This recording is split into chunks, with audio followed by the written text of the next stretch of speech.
Please support me by subscribe, and sharing my casts. Follow my social media at Facebook, Instagram, Gab, Parler, BitChute, and YouTube. Or you can join my Patreon. You can also make a donation in PayPal. I am a listener-supported show, so any of the above is greatly appreciated. Help me grow and spread truth, since the mainstream media does not support truth. All links are listed on the description box. May God bless you and enjoy.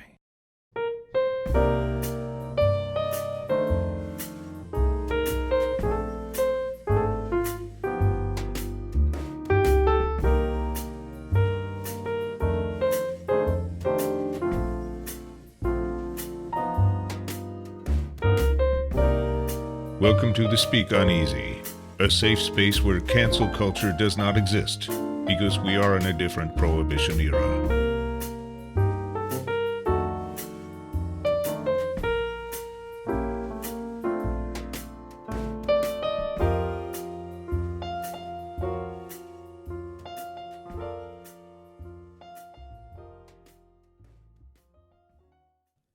Good evening and welcome to another episode of the Speak Uneasy.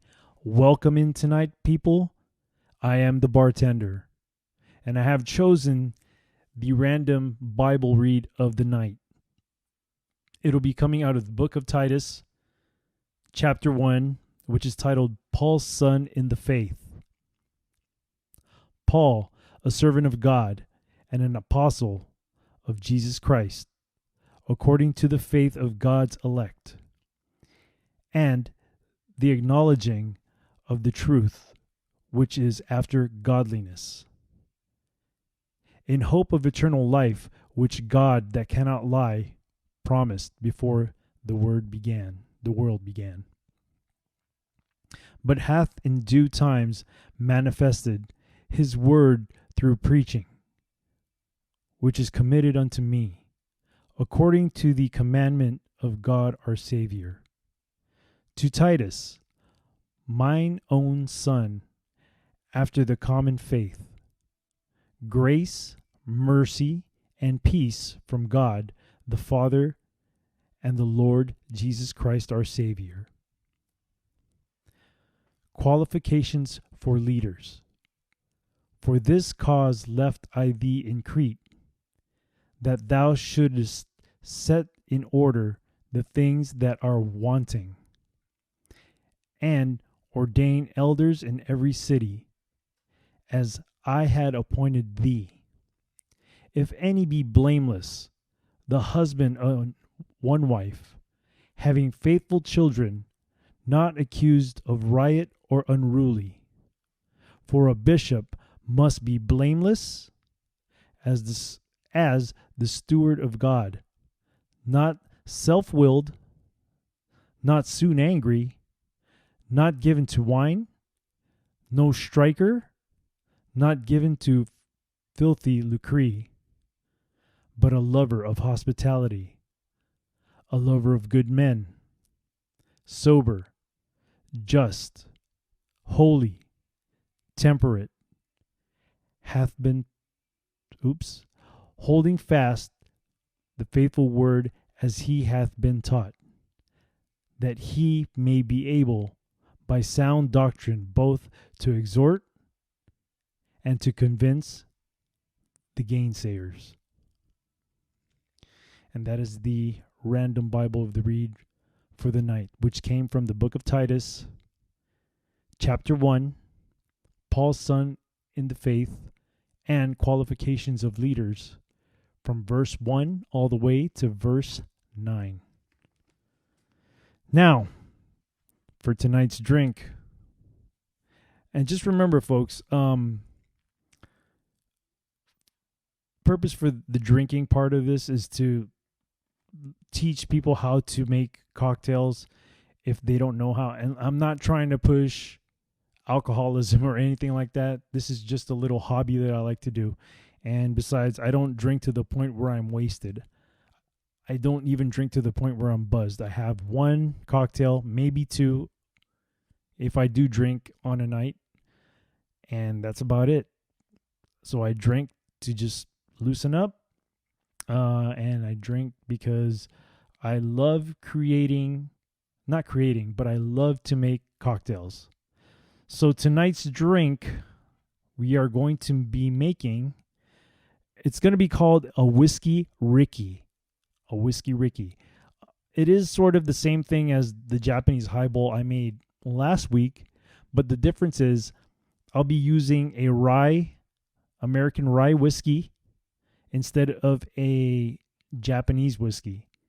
And on top of that, I'll be adding some lime juice to it. So let's get started with tonight's cocktail. So I've already pre-chilled my glass, and I'll be dumping my ice out.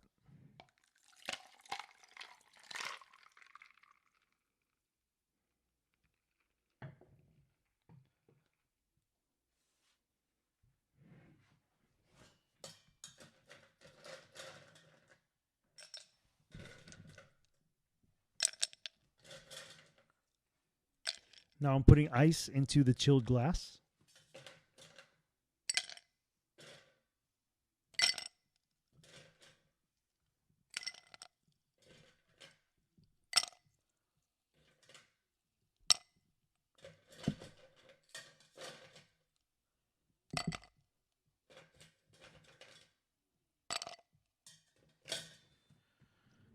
Okay. We're gonna be adding about 2 to 2.5 ounces of rye.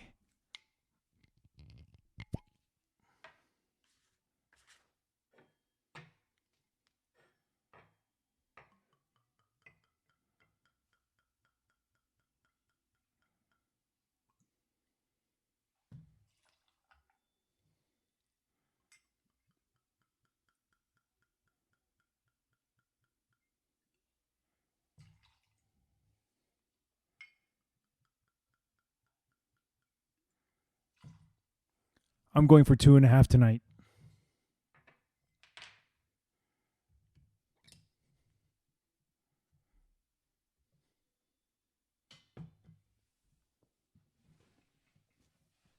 I'm going to open up the soda water.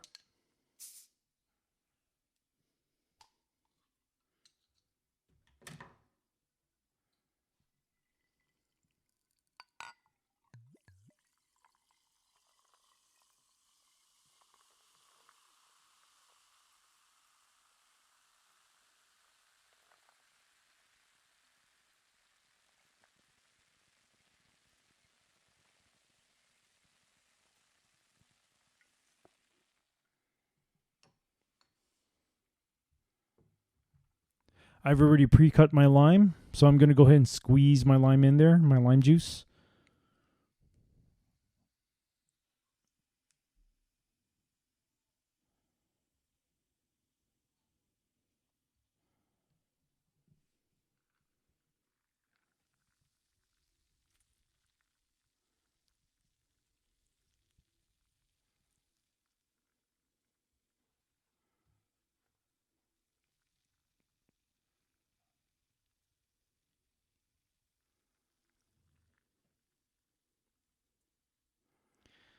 You want to put about three quarters of an ounce of lime juice in there, but I'm squeezing out a whole lime.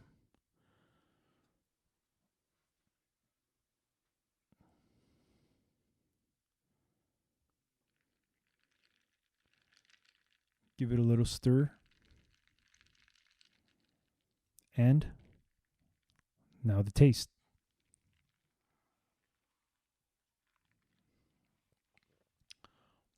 Wow, that is very nice.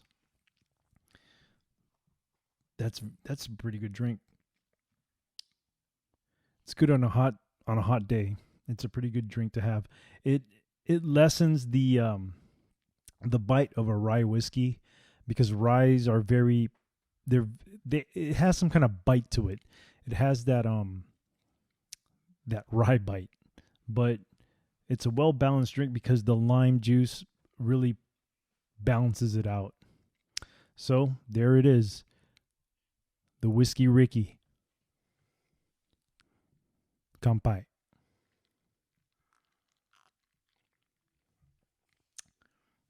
All right, people. So let's get into the show. So today's topic of discussion that I want to talk about is going to be a very interesting one, as I want to talk about two people and what my thoughts are on them and what they believe in. So, the first person I want to break down and talk about would be, of course, it's going to be Ruth Bader Ginsberg, the late Ruth Bader Ginsberg. She, of course, she's going to be the topic of discussion for me today because she was one of the Supreme Court justices who just recently passed away. So they say in the news. I have other theories on that, but I'm not going to get into that. We'll, when I start opening up to other topics, then we'll start talking about other stuff. But for now, I want people just to we'll talk about normal conversation stuff for now. So, Ruth Bader Ginsberg.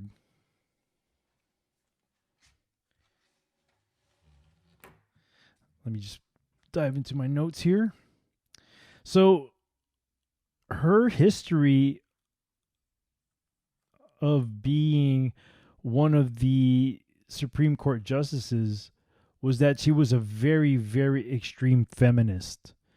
And she fought, well, I'm not going to say she fought cases, but she stood strong on Roe versus Wade, which was pretty much pro-choice for women to have the choice whether or not they want to abort their unborn child or not. So there are some interesting stuff, but before I get into that, I want to play this clip that I thought was very, very, it was very disturbing, and is very sickening because of the behavior of these people during a time where somebody passes away. It seems to me that they didn't have any respect for the person who passed away, and politicized this whole memorial. So I want to play a video clip of when the president and his wife were there to pay their respects to Ruth Bader Ginsberg. And I thought that this was a very, very interesting clip to play for you people, just for you to see how people on the left side have completely lost their mind and now are very disrespectful in somebody's memorial. I mean, even though you don't like the president, this is a memorial of somebody who's passed away, and you must pay your respects. I mean, I don't understand how people has gone. They've lost it. They've just gone. But anyways, I'll make the clip explain itself. So here's the clip.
President and First Lady Melania Trump making their way inside. The chanting you heard were people outside the building shouting. Okay, so that was a clip from MSNBC.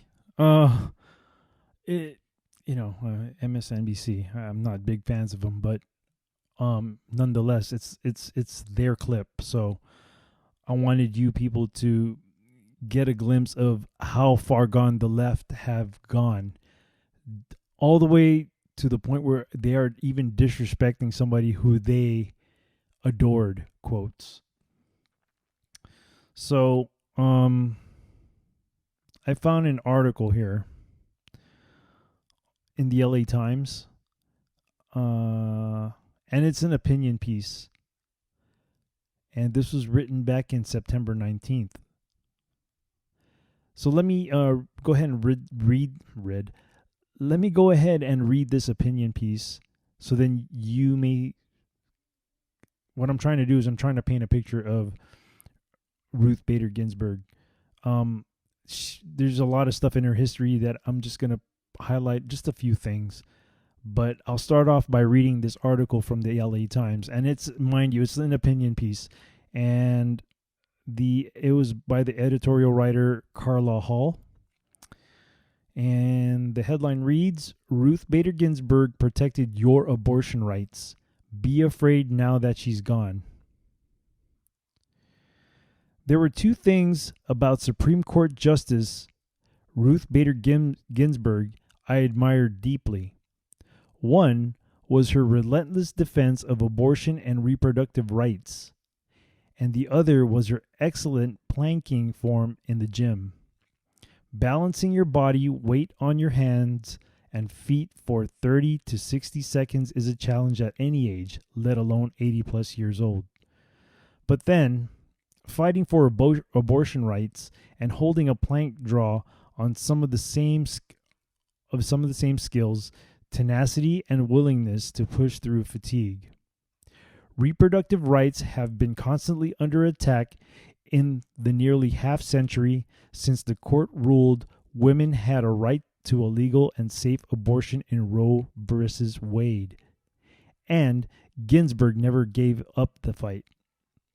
In what would be her last vote on a reproductive rights case, she and Justice Sonia Sotomayor were the lonely holdouts from a Supreme Court ruling in July that would allow almost any company to get out of providing government-mandated insurance for contraception if the employers had any kind of moral or religious objection to it. Ginsburg wrote a meticulous and lengthy dissent, noting that tens of thousands of women would probably lose their contraception coverage. She also noted that exemptions provided by Congress were never intended to get companies out of government-required obligations based on any rarefied religious belief.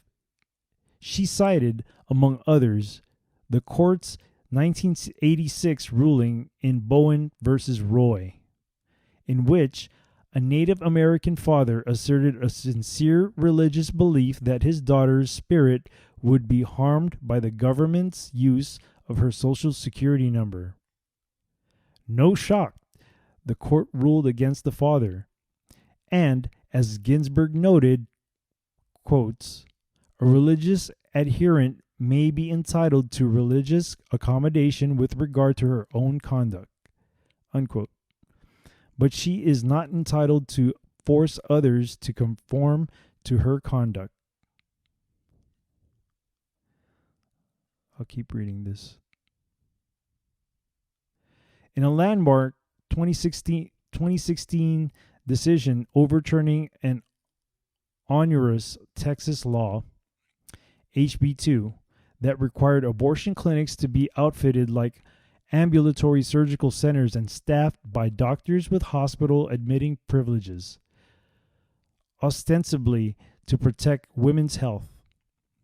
Ginsburg, concurring opinion, noted the extraordinary safety record of abortions and the lack of similar requirements for far more dangerous procedures.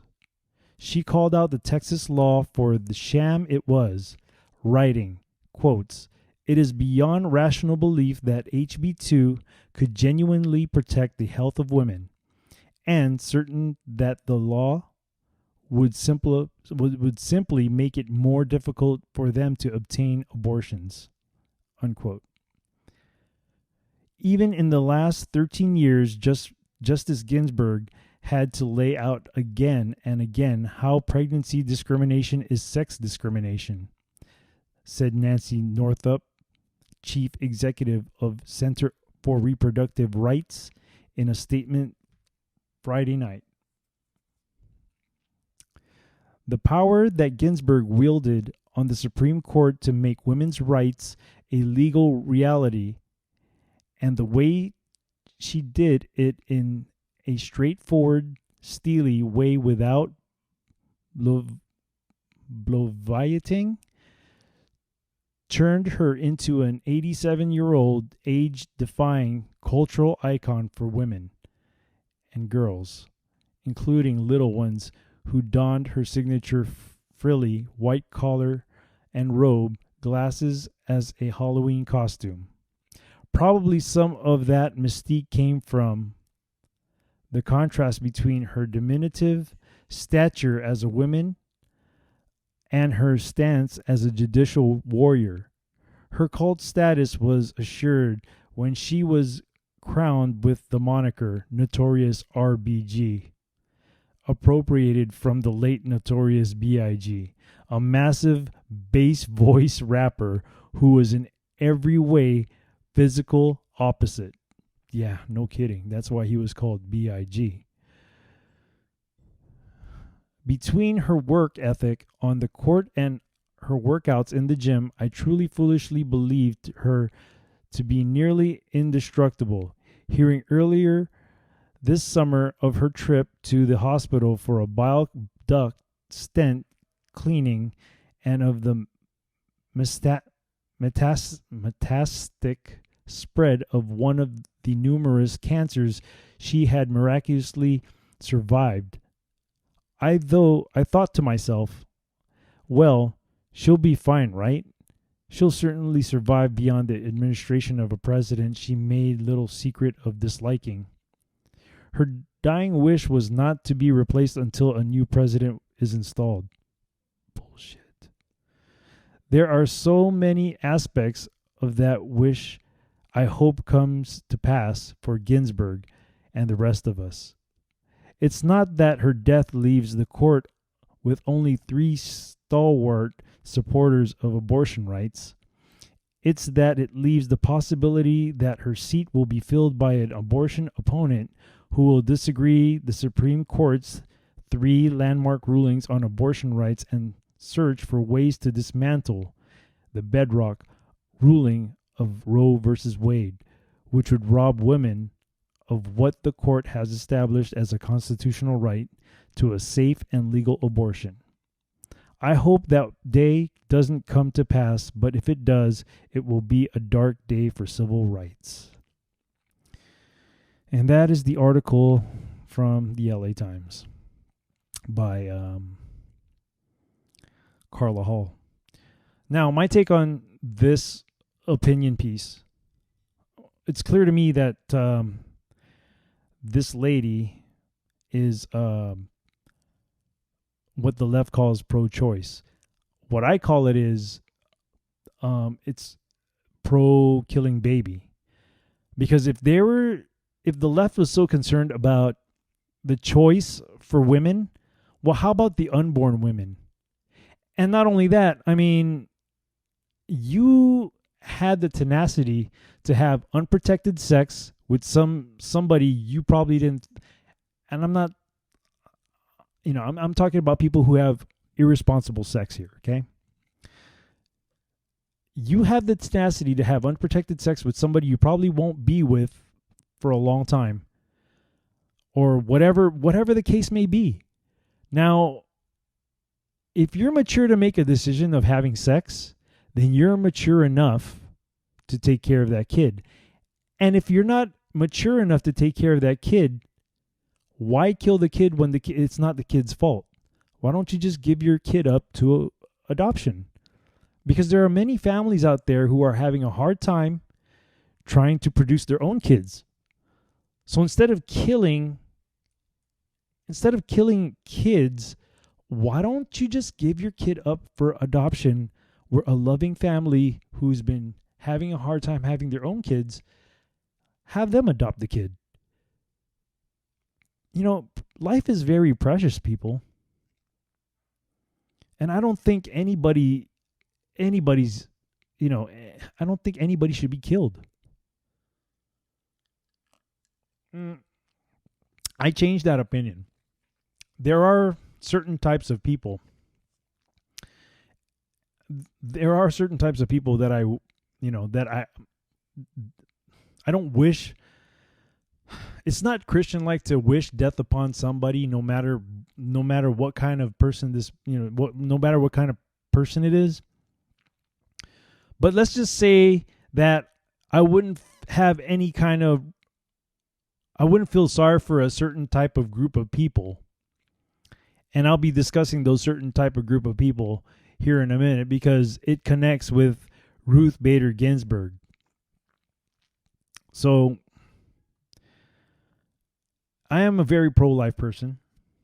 I used to have wobbly thoughts on it. I used to think that, maybe if the rape victim wanted to have an abortion, it would be okay. But then I thought again to myself, well, it's not the baby's fault. So why don't you give the baby a chance to live? Because maybe that person that's born, that baby who's born, may one day save somebody else's life, or even make a powerful influence, a good influence on somebody else's life. It's just one of those things that we don't know. So I think it's a good idea to, have the baby live, because you don't know what kind of person that the baby may turn out to be.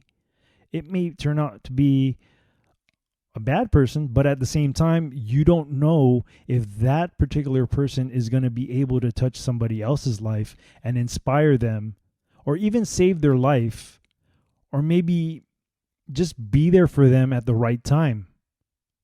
So it's important that we let these unborn babies have a chance to live.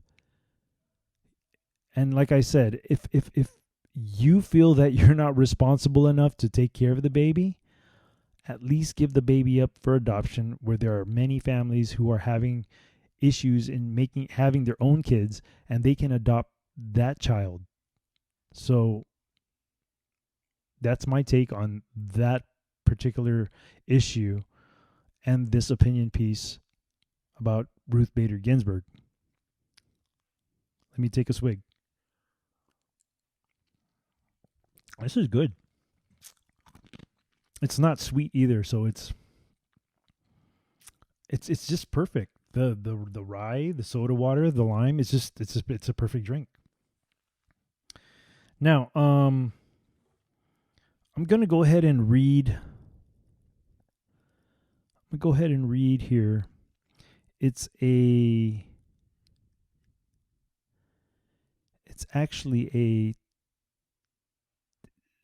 a testimony reply. It's by and this was done in July 23rd of 1993. And I guess there were, let's see. Now, there was this person, Susie Hirschman, who was the executive director of Eagle Forum, and it was a letter to the Senate Judiciary Committee at the time, in reply to Ruth Bader Ginsberg. And I want to talk about what Ruth Bader Ginsberg believed in age of consent for sex. So let me just look for that.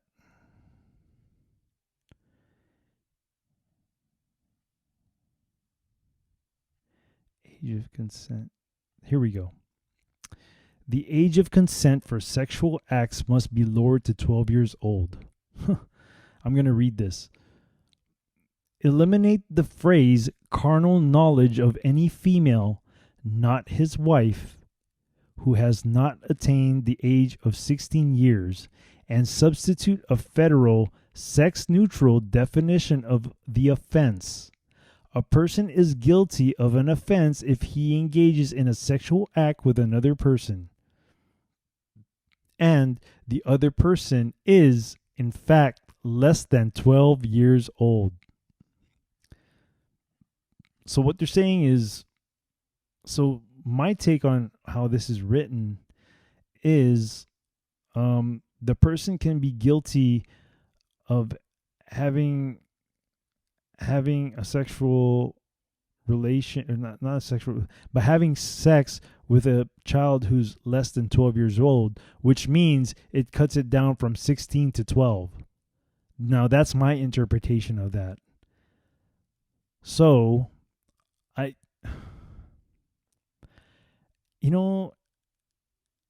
even at 12 years old, you are getting into being a teenager at that moment. And yeah, you kind of get curious about sexuality or sexual stuff. But at the same time, it's like borderline. You're about to hit you're about to hit being a teenager, and you still have that innocence of being a young child. I do understand that females mature faster, but they're not even fully developed at 12 years old.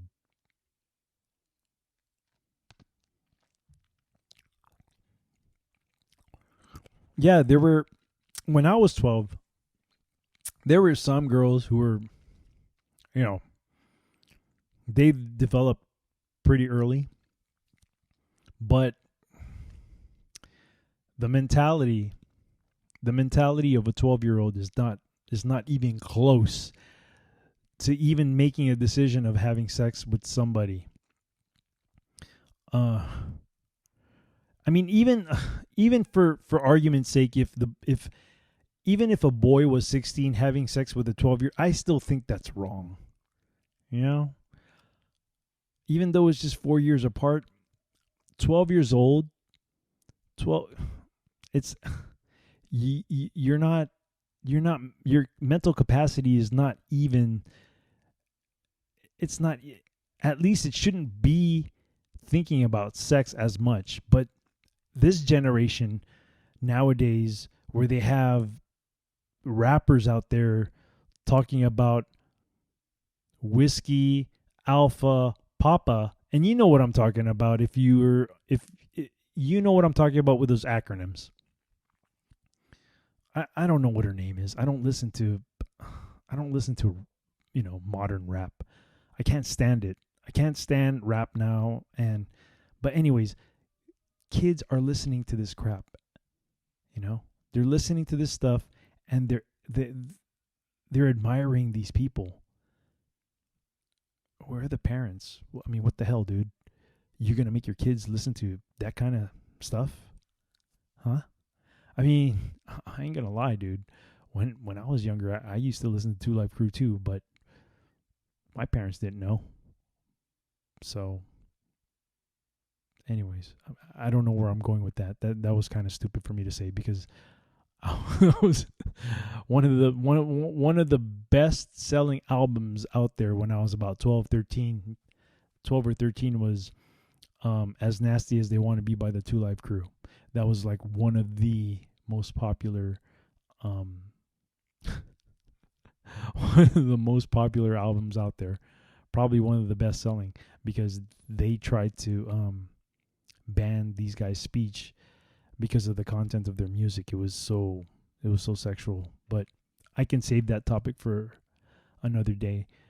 But back to this, the lower age of consent to 12, I don't agree with this, and I don't think any right-minded parent should agree with this.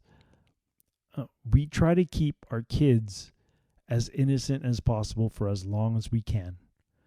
But there's going to come a point, and that's probably like in the mid to later teens, that when they start experimenting, on stuff.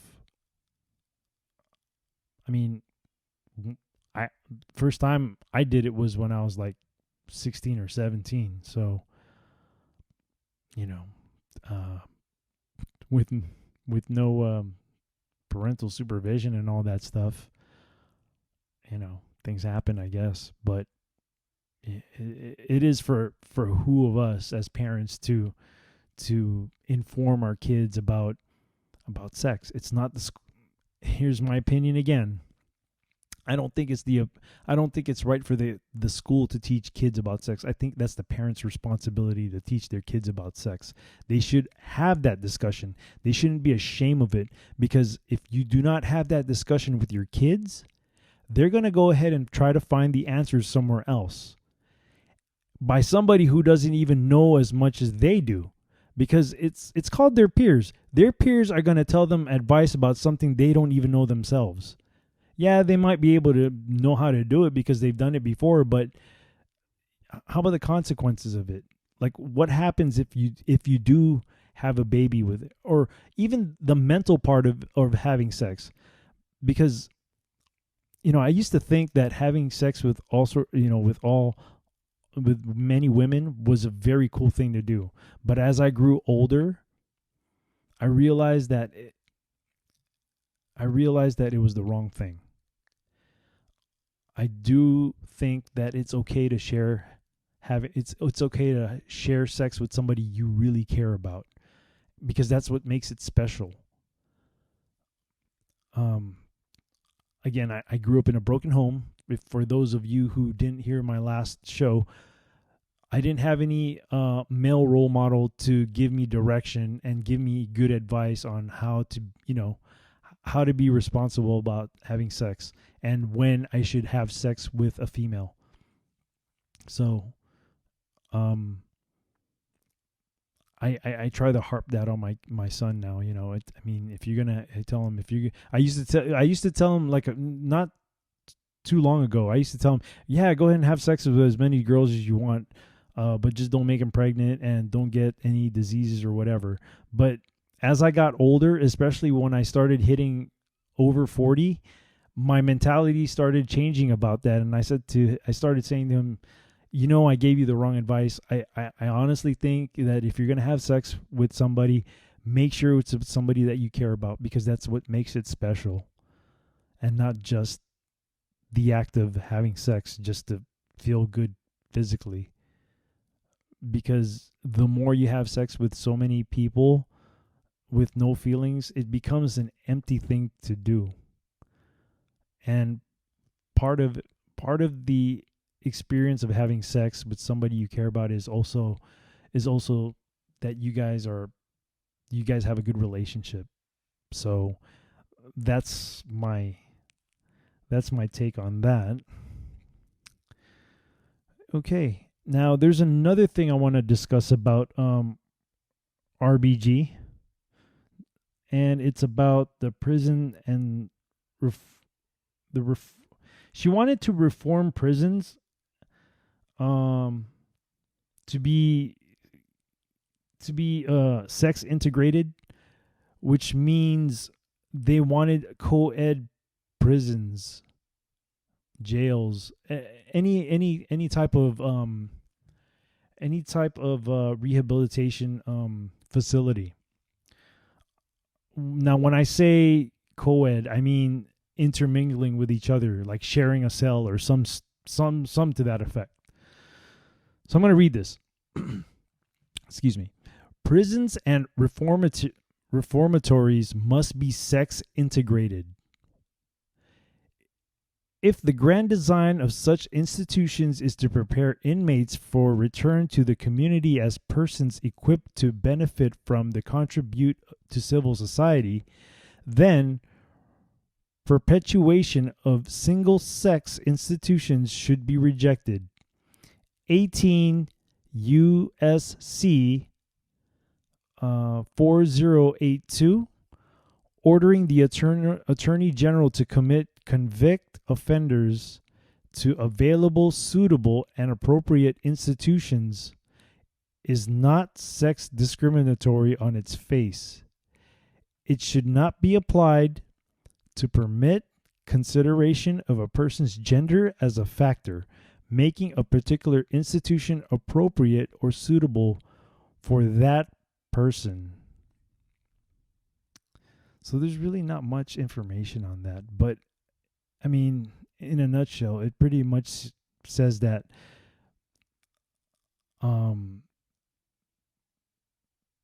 it just pretty much says that they should be together,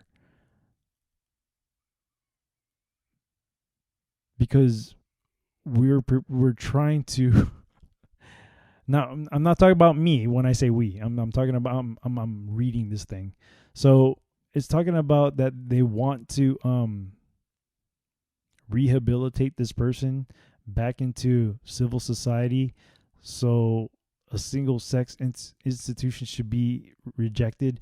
So that means they want to. Now that becomes a problem. So when you have people having sex in jail, who's to say that it might not be rape? You know? And here we go. We were just talking about having unwanted children.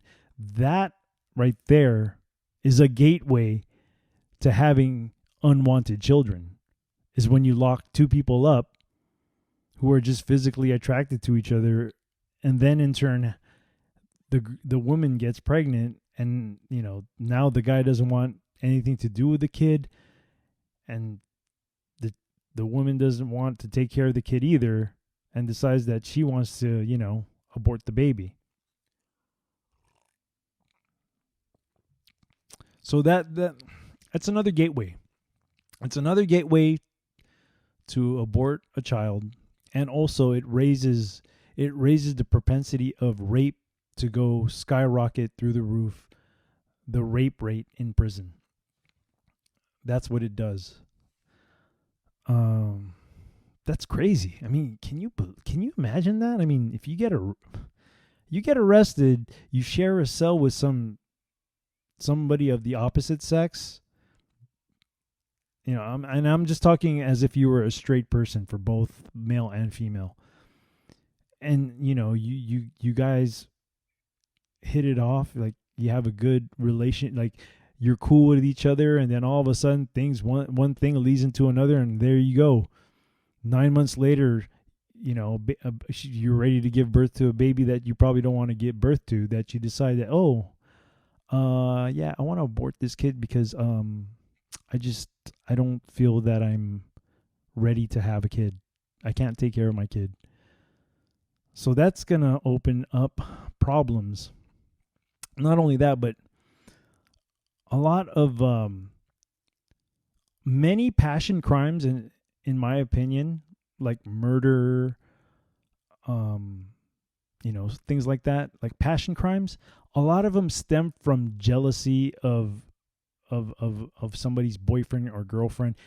It's usually that kind of stuff happens for murder because of some kind of person cheating on another or something to that effect. So, you know, it goes back to, what if the person's married who's getting arrested, and now they have some kind of outside affair?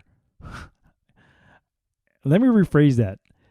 They're going to have an inside affair because they're inside jail or prison or whatever. So, yeah, it brings up another problem. Now, there's another thing here that's written, and it's also, let's see here.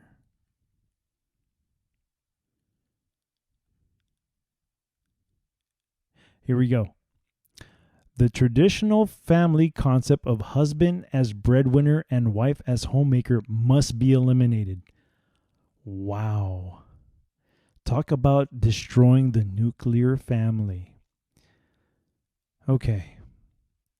Congress and the president should direct their attention to the concept that pervades the code, that the adult world is and should be divided into two classes: independent men whose primary responsibility is to win bread for a family, and dependent woman, whose primary responsibility is to care for children and household.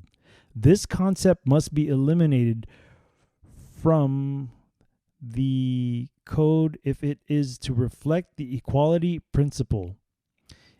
It is a prime recommendation of this report that all legislation based on the breadwinning, husband-dependent, homemaking wife pattern be recast using precise functional description in lieu of gross gender classification.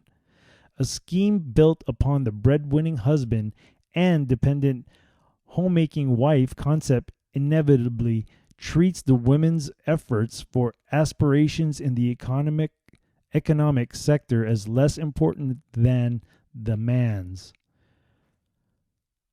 Okay, for somebody who's a feminist, this doesn't make any sense to me, because now she's pushing to divide the two classes when feminism always wanted to be equal to a man.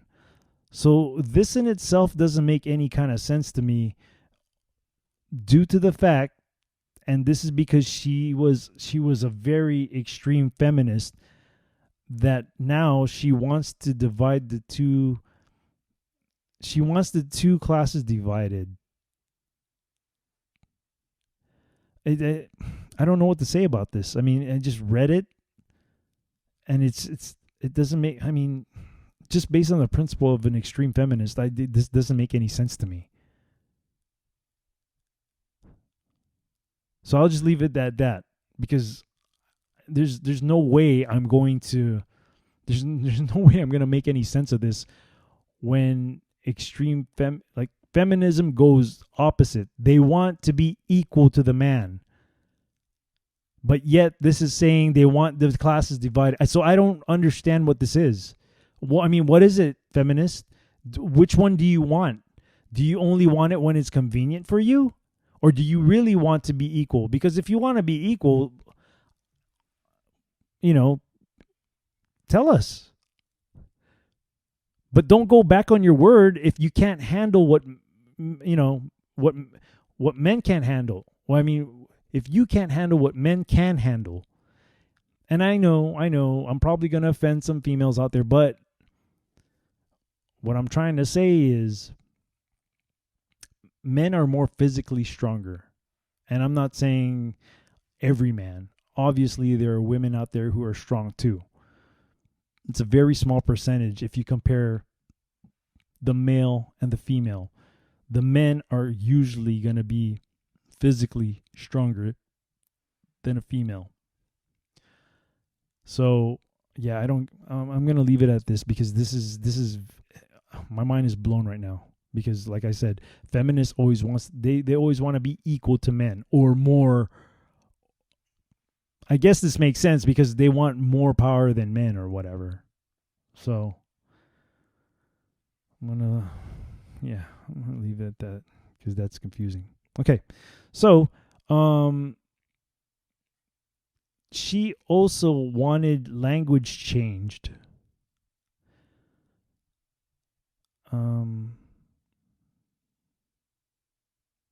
So I'm going to read this right here. About 750 to 800 federal laws that allegedly discriminate, in quotes, on account of sex merely involve the use of so-called, in quotes, sexist words, which the ERAers wanted to censor out of the English language. The following is a list of specific recommended word changes which the feminists want censored out of federal laws. Here we go.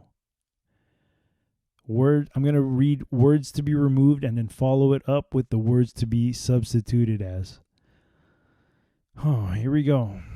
Man-made to artificial, man-woman to person-human, mankind to humanity, manpower to human resources, husband, wife to spouse, mother, father to parent, sister, brother to sibling, paternity to parentage, widow, widower, surviving spouse, entryman, enterer, serviceman, service member, midshipman, midship person, longshoreman, stevedores, postmaster, post office director, plainclothesman, plainclothes person, watchman, watch person, lineman, line installer, line maintainer, businessman, business person, duties of seamanship, nautical or seafaring duties. Jeez. This is crazy, man. I mean, has society really gotten that weak that words like this offend people? I mean, if words like this offend you, then you have big problems. You got issues. You really have, especially being, I mean, if you're a feminist, you got daddy problems up the you know where. Man. Or woman or person or whatever. But yeah, she wants these words removed. She wanted these words removed and be substituted to those other words. So, well, there you go. There's my take on Ruth Bader Ginsberg. And you can make an opinion after what I've read. I mean, I'm not telling you to choose what you think you should think about her. You can make your own decision on what you can think about her. All right, so this was a very, very long topic. And it's probably going to get long for this one too, but I don't care. This is my show. I do whatever I want. It's the Speak Uneasy. Better recognize. Okay, so I'm going to go ahead and start this. I'm going to start this segment with a video clip that you can hear. I mean, an audio clip rather. And this was an interview from Fox and Friends, and the interviewee, or the person who's being interviewed. I'm sorry, my English sucks, and my reading sucks. I went to public school in high school, and I was a horrible student. So excuse me for my sucky reading and my terrible English language. I do speak Japanese as well, and sometimes words get twisted in my mouth. So, anyways, okay. So I wanna start this segment about the next person who I'm going to talk about, and the next person I'm going to be talking about is Jim Caviezel, and he is the actor who played Jesus Christ in The Passion of the Christ. Now, the reason why I chose this guy was because he had an amazing story about how his faith in God became very strong, and it had a lot to do with him going through the making of The Passion of the Christ. He was struck by lightning, and I believe he broke his shoulder while he was making the film. And I guess because of the experience he went through making that film, his faith in God became very strong. So I am going to go ahead and play this clip, and it's a very good clip. Here we go. Actor and star of the new film Infidel, Jim Caviezel, joins me now. Jim, thank you so much for being here. The film is about an American Christian journalist imprisoned in Iran. What is the goal? I've watched the trailer. It's out in theaters now, brand new. What's the goal of this film? Well, the goal is to obviously bring the attention to a lot of Americans of the persecution of what's going on in Iran, countries like China, and Christian persecution where they execute them for their faith. You know, that people have taken their faith for granted, as far as, you know, especially here in the United States. But now, with not being able to go to churches, which is a violation of our inalienable rights, we need to start standing up Jim, why are Christians not standing up in this moment? There is historic persecution, as you've mentioned, of Christians around the globe, shrinking measures here at home. Is there a problem inside Christianity in engaging in the world today? This is the fear factor, but Jesus says, do not be afraid, I go before you always. And that was a big part of when I got to do the Passion of the Christ, and the understanding that, at one point when I was struck by lightning and I had to have 2 heart surgeries, open heart as well, that it could cost me my life. But I knew that was the whole message of the Gospels when Peter and Paul, and especially when I was reading Paul's letters to the Romans, it moved me so much that here this man knows he's going to be butchered by the Romans, but he stood up. And I said, may God, in this time that I could do what you need me to do and lead as many people back to you. And I took that into the performance of Infidel. That was important. It had to be a part of that. And so when Cyrus Norrestead brought me this script, I thought these are the times that we're living in, that we have to start standing up. And so I can do my little bit with that movie, but always the intention to bring souls back to Jesus. I can hear the passion in your voice.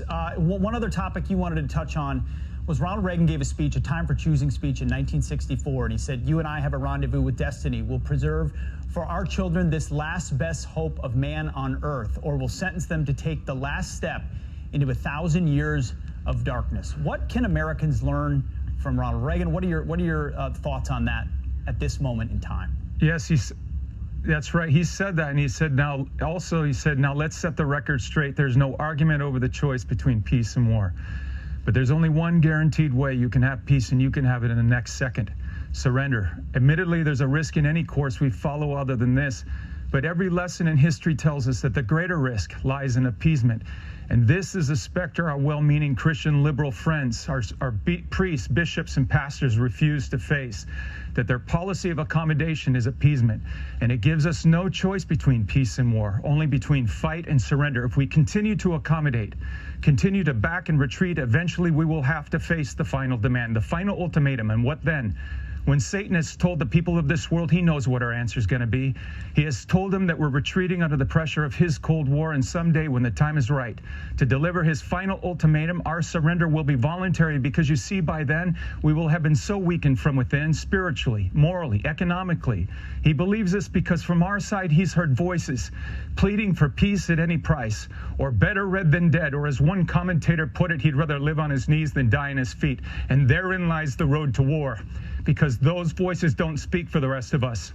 You and I know it and do not believe that life is so dear and peace so sweet as to be purchased at the price of chains and slavery. If nothing in life is worth dying for, when did this begin? Just in the face of this enemy? Or should Moses have told the children of Israel to live in slavery under the Pharaohs? Should Christ have refused the cross? Should the patriots at Concord Ridge have refused to fire the shot heard around the world? The martyrs of history were not fools, and our beloved dead who gave their lives to stop the advance of the Nazis did not die in vain. Where then lies the road to peace? Well, it's a simple answer after all, that you and I have the courage to tell our enemies there is a price we will not pay. There is a point beyond which evil must not advance. In the words of Reagan, evil is powerless if the good are unafraid. Jim Caviezel, thank you so much for that insight, and congratulations on the powerful film, Infidel. Thank you. Very powerful. Very powerful. Now, my take on that, and I'm having goosebumps just after this interview, and I've seen this interview more than 3 times. But that is a very, very, very spiritual man. He is a true believer in Jesus Christ. And he is in a profession that, he's an actor. He's in a profession where he is constantly surrounded by these evil people in Hollywood. And God bless this guy, because that was the Holy Spirit that just went through this guy with those words. And it's only the Holy Spirit that can do something like that. That was amazing, and it's still amazing. And it goes back to, I mean, he's speaking a lot of truth there. I mean, if we don't fight now, we're going to end up fighting. What we're doing is we're just kicking the bucket down for something that's inevitable. I mean, things are going to happen, and I'm not trying to condone any kind of violence, but with everything that's going on right now in this country, the division, and I am not pushing for violence at all. There is more power in prayer. We have to fight spiritually. This is a spiritual war. And if you didn't even look, the clip that I just played and the clip that I played for Ruth Bader Ginsberg, both had spiritual content to it. With Ruth Bader Ginsberg, the people that were making those demonic noises and telling and saying, chanting, vote him out, those came from it sounded so evil. To me, in my ears, it sounded like demons. It really did. And you hear this, that's clearly the Holy Spirit speaking through him. And I've had experiences with the Holy Spirit. I have. And it's a very powerful thing. You can't control your emotions when that happens to you. It's unexplainable. It's just one of those things that it's very powerful. And you can't explain it. It hits you. It goes through you. It hits you. You feel it. It's something that you feel. Spiritually, you feel it. You get these goosebumps. You get an overwhelming power of emotion when the Holy Spirit hits you. The Lord hears you. He hears your prayers. Trust me, I know. And the reason why I read these Bible verses is not, I'm not trying to say that I'm a righteous guy. I'm not trying to say that I'm a perfect individual. But there's always meaning to those scriptures. And for me, a lot of the times I apply it to what's going on in my life, and that's why I like to read these things, because it's a way of God speaking to me through the Bible. He speaks to me through scriptures. And I'm talking about religion. Yes, I am, because we need this. We need more spirituality. We need more relationships with God to be built. Because the war that we're fighting now is nothing like World War I or World War II. This battle that we're fighting is against the devil. It's God against the devil. And if you haven't noticed what's going on, if you haven't noticed the things that you see on television, where people are just doing like blatant things to other people, or even saying the most ugliest things, it's unhuman. It's coming from somewhere else, and it's coming from a dark place with these people. And trust me, I'm pretty sure that the right gets wounded up in this thing too, because now they have some kind of hate for the left because it's building up in them. When in actuality, your relationship with God should be strengthened. Instead of having hate for these people, you need to strengthen your relationship with God. And I'm not trying to preach. I'm far from being how I should be, how I want to be. But this is the journey that we're going to be taking together. Because my goal out of this podcast too is to pick you up. Is to pick you up from whatever you're from. And, tell you that, it's okay to make mistakes, but you got to pick yourself up and you got to fix yourself. And the way you fix yourself is having that relationship with God, having that relationship with Christ. And I found the Lord back in 2017. But I'll save my testimony for another day, because it was one of those things. it was like a math equation where I had to solve some kind of problem, but at the end of it, when I found the answer to the equation, I couldn't make sense of how it got to that except one answer. But I'll save that for another time.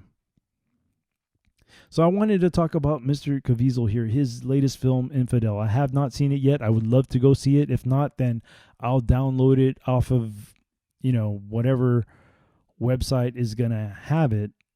Well, let me rephrase that.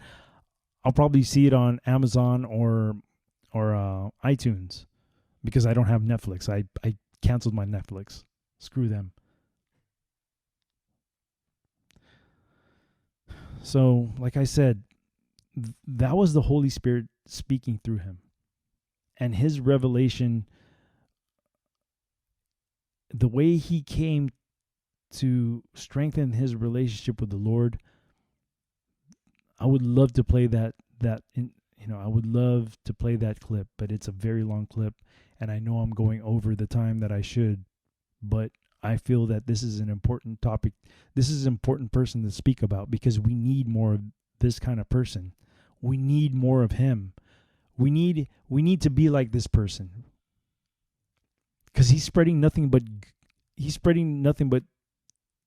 the Lord's word. He's spreading good things. He's not spreading any kind of hate. We need to pick each other up.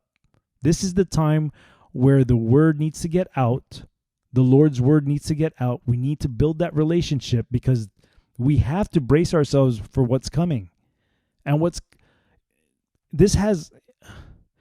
even though it's pushed as an election and our rights and all that stuff, there's a deeper meaning to everything that's going on. And that deeper meaning is a spiritual meaning. This is evil versus good. It's plain to see. At least with my eyes, it's plain to see. And I know that a lot of you listening agree with me because you have not seen a lot of these things that are going on before. And now all these are being blatantly showed to us. You're not stupid, listener. You know you can pick these signs up and see what's going on for yourself. Part of me doing this is to show you what I think the truth is. And the truth is they're showing you a lot of ugliness out there. They're exposing themselves of who they really are.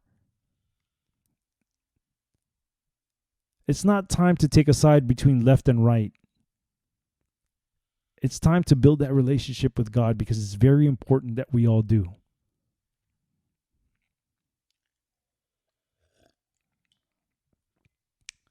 Now, I want to read an article here. And this was an interview done by Bounding Into Comics. And this was an interview of Jim Caviezel. Let's see here. Okay, so this one was written by Spencer Bachuli, if I'm pronouncing that right. And this is out of the celebrity section from boundingintocomics.com. The article is titled, Person of Interest star Jim Caviezel points to ongoing U.S. church closures as evidence Christians are being persecuted for their faith. It can't get any truer than this nowadays, especially with the whole stupid ass thing of Charlie Victor 919 locking down church. They're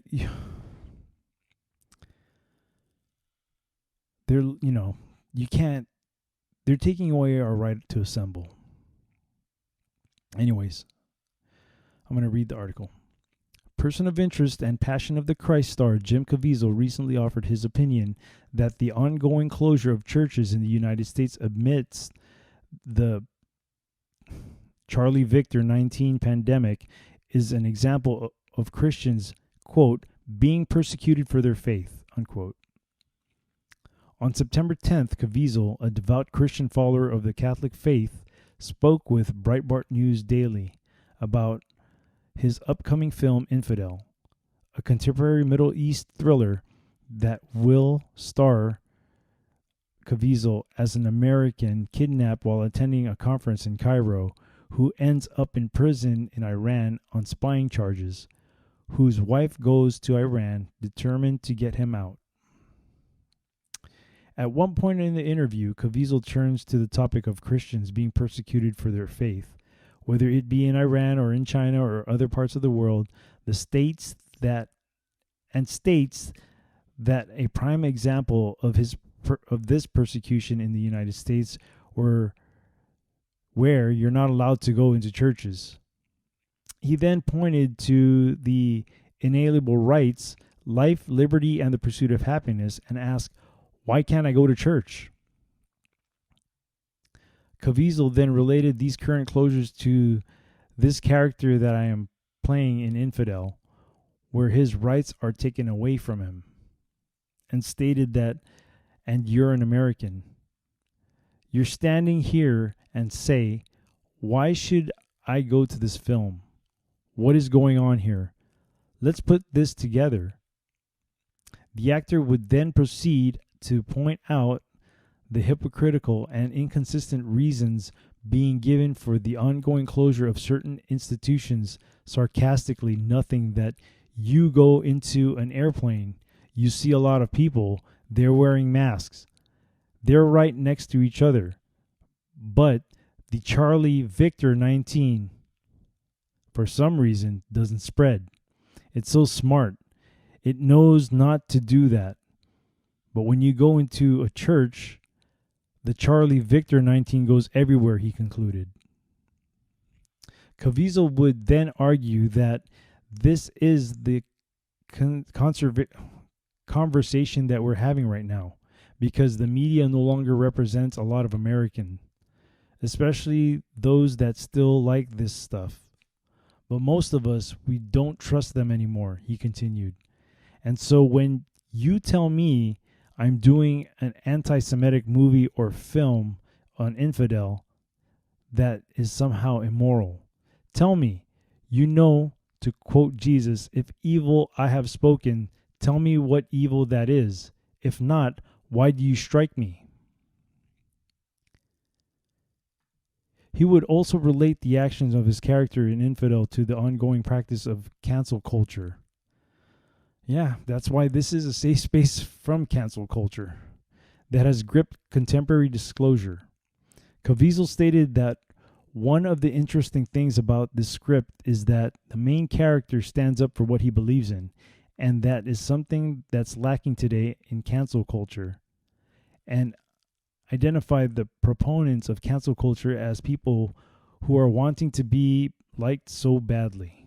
So true.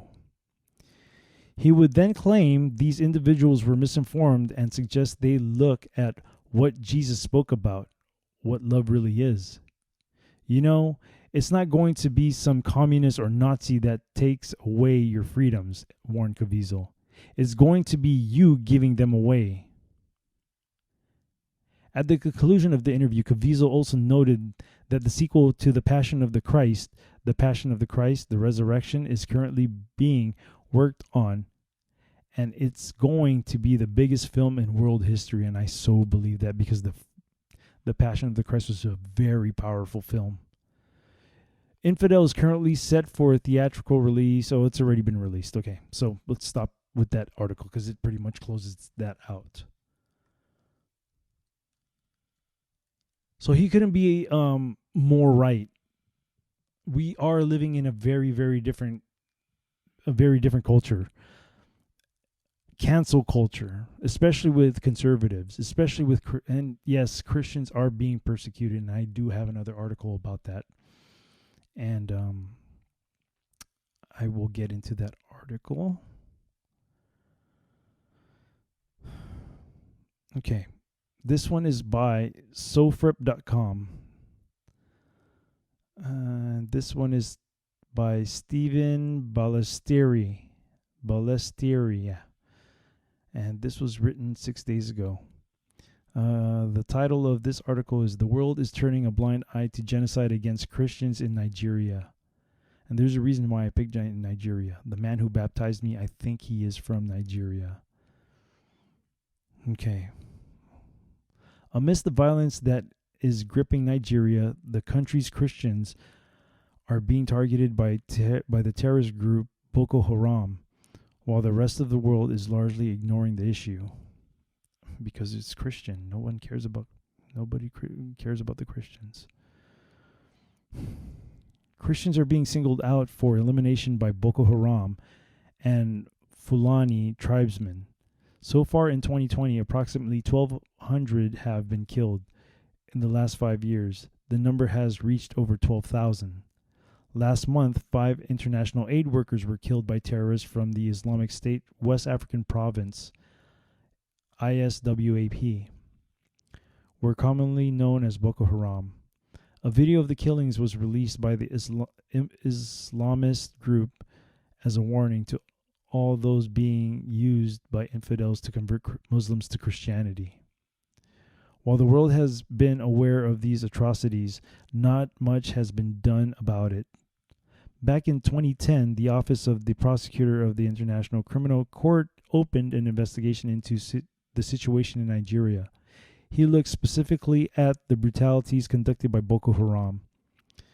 The Office of the Prosecutor looked into 6 cases wherein Boko Haram had committed crimes against humanity, and 2 cases where such crimes were committed by the Nigerian security forces. The 6 cases involving Boko Haram included the following violations: targeting of non-believers, which resulted in several deaths; kidnappings and imprisonment of civilians under the murder, torture, inhuman and degrading treatment; attacks on schools and other areas designated for education, as well as attacks against students and teachers; recruitment and the use of children soldiers; attacks on women and girls; the targeting of buildings designated for religious practices, churches.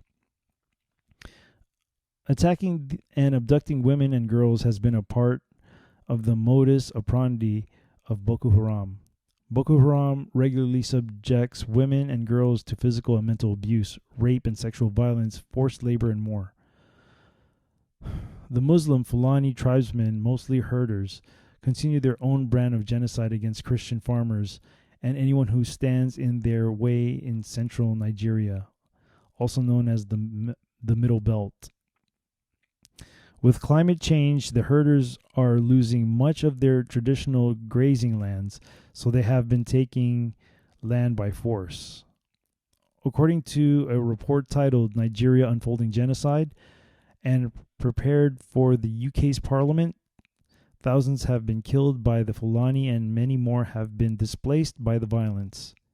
It is estimated that between 2 and 3 million people have been displaced due to Boko Haram and Fulani tribesmen attacks. It has been reported that the number of Christians killed in Nigeria has topped 60,000 in the last 15 years. Former Virginia Congressman Frank Wolf has blasted U.S. efforts in Nigeria to date. He is pushing hard for the creation of a special envoy to investigate the killings, which he considers genocide. He said he was appalled for America to see genocide and not do anything about it. It is feared that the attacks will only grow worse as terror groups, such as Boko Haram, are able to tap into terror networks' worldwide support and keep acquiring arms. The Nigerian government is denying the occurrence of such attacks. According to a statement by Garba Shehu, the spokesman for President Muhammadu Buhari, the false allegations of persecution of Christians are a most misleading campaign. Boko Haram began in 2002 as a nonviolent group whose goal was to purify Islam in northern Nigeria. The group was once aligned with Al-Qaeda, but in 2015 swore allegiance to the Islamic State ISIS. It has been designated as a terrorist organization by the United States since 2013. So that was an article by SOFREP. So it's very real, people. Christians are being targeted. And now more than ever, we have, as Christians, we need to strengthen our relationship with God, because I don't know what to tell you. I mean, it's very apparent. If you're not seeing or listening all to these things that are happening around the world, or even in this country, if you can't see what's going on spiritually, if you cannot see it, then I'm afraid that you'll never see it. But I'm here to at least open that up to you. I'm here to open that up to you to see. I'm trying to make it as obvious as can be, to show you what's going on. You know, there's just too much hate. We need to stop that. We need to pick each other up. We need to build that relationship with God, because,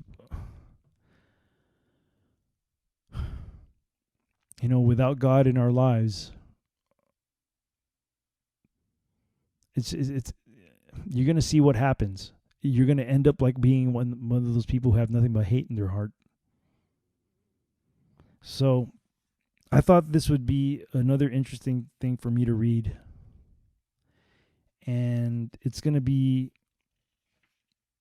Article 1 of the Bill of Rights under the First Amendment.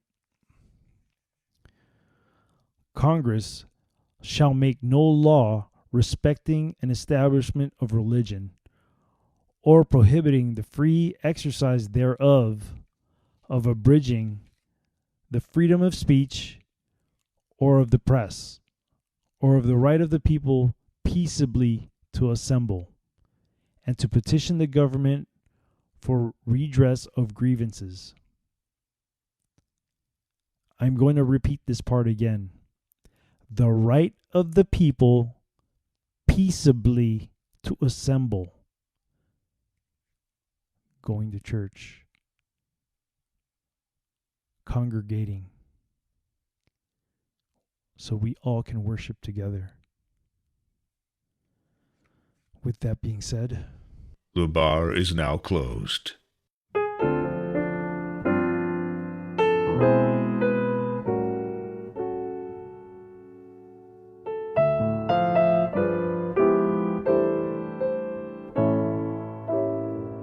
I can't help but wonder if I'm under a spell. It's more than a passing notion. I've never fallen with such devotion. I can't help but wonder if it's only a dream. Am I naive, or can I believe that things are really as they seem? Can anyone explain how to understand what's true? I know I just can't tame it. Whenever I'm with you, I can't help but wonder if you wonder about me. 'Cause lately I can't help but wonder how wonderful this might be.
Can anyone explain it?